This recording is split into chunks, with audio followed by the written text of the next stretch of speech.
আসসালামু আলাইকুম, welcome back to my channel. আবারও হাজির হয়েছি নতুন একটা পর্ব নিয়ে। আমি আজকের পর্বে শেয়ার করব লুডুস ও ডিম দিয়ে দুর্দান্ত একটা রেসিপি। ইফতারিতে যদি থাকে এইরকম লোভনীয় টেস্টি টেস্টি ইফতার, তাহলে তো জমে ক্ষীর। ইফতারি দেখে যেমন মন ভরে যায়, খেতেও কিন্তু দুর্দান্ত মাশাল্লাহ। আর অল্প সময়ে হাতের কাছে থাকা উপকরণ দিয়ে এইরকম একটা টেস্টি টেস্টি লোভনীয় ইফতার যদি তৈরি করে নিতে পারেন, তাহলে কিন্তু ছোট বড় সকলেই অনেক মজা করে খাবে। চলুন তাহলে আর কথা না বাড়িয়ে মূল রেসিপিতে চলে যাই। শুরুতে আমি চুলায় নিয়েছি পানির মধ্যে দিয়ে দিলাম 1 চা চামচ সাদা তেল। পানিটা যখন ফুটতে শুরু করবে তখন আমি এর মধ্যে দিয়ে দিব 2 প্যাকেট নুডলসটা আমি মাঝখান থেকে ভেঙে দিয়েছি। নুডলসটা সেদ্ধ হতে মাত্র সময় লাগবে শুরু থেকে শেষ পর্যন্ত 5 মিনিট।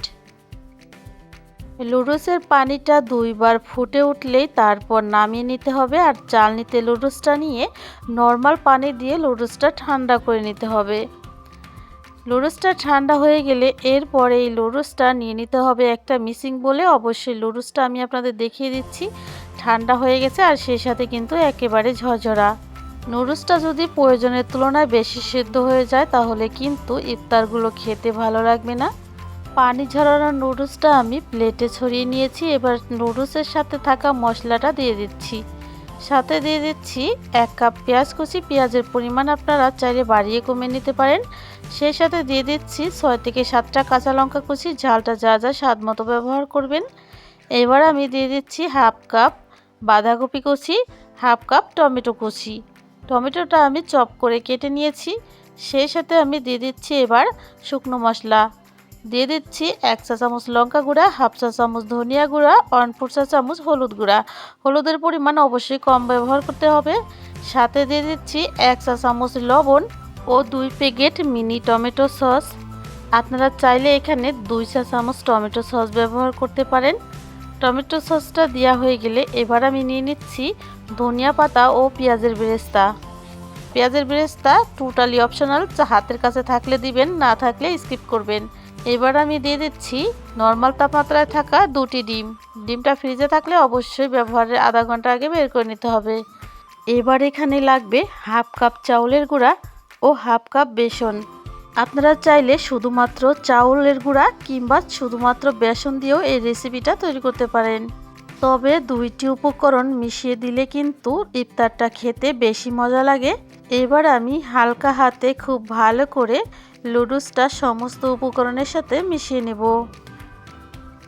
মিশিয়ে নেওয়ার এই পর্যায়ে এখানে আমি ব্যবহার করছি 1 প্যাকেট ম্যাজিক মশলা। আপনারা চাইলে ম্যাজিক মশলাটা স্কিপ করতে পারেন, তবে ম্যাজিক মশলাটা দেওয়ার কারণে কিন্তু ইফতারগুলো অনেক বেশি টেস্টি হয়। সমস্ত উপকরণ খুব ভালো করে মিশিয়ে নিয়ে তারপর ফিরে আসলাম।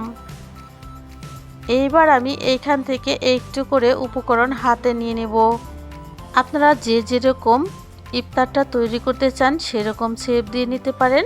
চাইলে ছোট ছোট করে কিন্তু শেপ দিতে পারেন, তবে আমি একটু বড় বড় করেই শেপ দিব, যাতে করে জলদি জলদি ইফতারিগুলো তৈরি করা হয়ে যায়, আর সেই সাথে দেখতেও অনেকটা মাশাল্লাহ হয়।